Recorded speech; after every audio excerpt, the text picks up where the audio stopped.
So I was documenting the situation in Lashkar Gah, but I also wanted to um, understand the Taliban, or to report on them, because they were, the main presence in Helmand, and they could not just be ignored.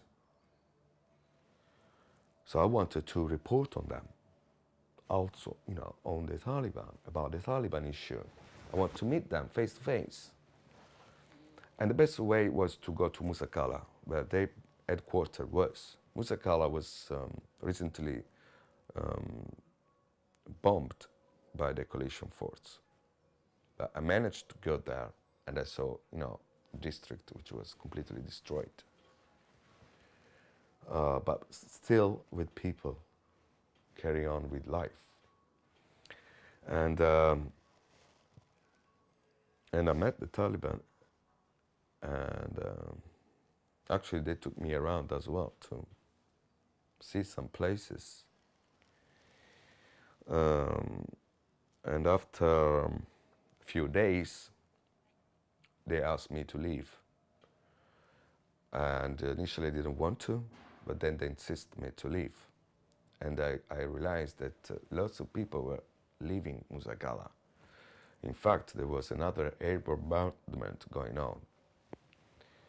And so I left Musakala. I did have lots of photographs with me, lots of material that I wanted to edit. Also because I was the only journalist at that time able to visit Musakala. But I didn't have any internet access to send the pictures from Lashkar Gah.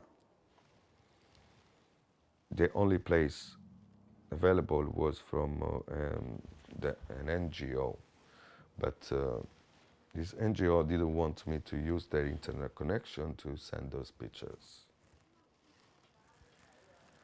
So instead, they suggest me to take a bus and go to Kabul. I appreciate their suggestion, but I prefer to travel on my own with local taxi, because with local taxi there is no scheduled time. You travel when the taxi is full. They insisted on taking this bus. They said it's a new bus service. You go takes straight to Kabul. You don't have to worry about anything. It's comfortable. And they were insisting so much that they booked even a ticket for me. They were saying, if you don't book the ticket the day before, you cannot travel. It's always full up. And I trusted them. I say, okay, let's book the ticket. They booked the ticket for me, and this ticket was written the time, exactly time I was leaving, and the seat I was supposed to sit. Anyway, I take this bus. I sit where I'm supposed to sit. We leave Lashkar Gah. We've been stopped a few times by security. They were checking the traveling document of the driver. And then suddenly the bus was stopped again.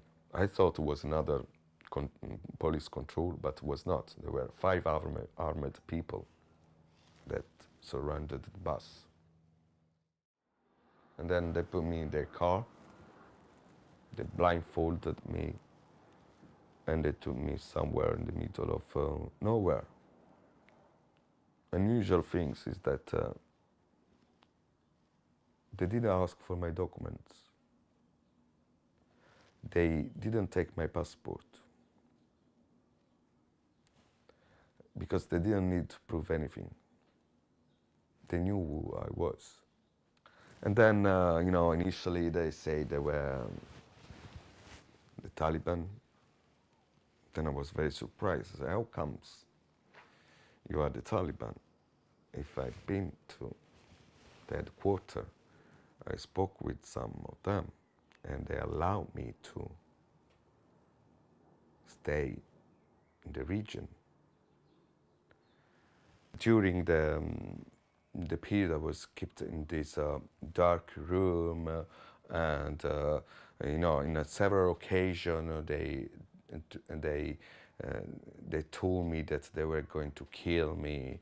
You know, they used to blindfold me, taking me out in the middle of the night, putting the Kalashnikov near my hair and loading it, treating to you know to kill me many times. But I always tried to keep calm, and the only way to do so was to avoid the emotion to take over me. So as soon as I was averting an emotion, I tried to stop it, not to block it, and to compress it, and to hold inside my body, and not to let it to spread over the body and my mind. So I was just stopping it, and I managed to do that. I accepted to die when I was there. I told myself the worst that can happen is that they kill me. They can do nothing else. So afterwards, you know, it took me some time to calm down this tempest, this huracan that was inside me. And yeah, which finally I managed, but it took me a couple of years. And on top of that, to understand what happened really with my kidnapping. Because when we don't know things, we are not comfortable with ourselves. Because the more we know, the better it is. The more light we have, the more can we see.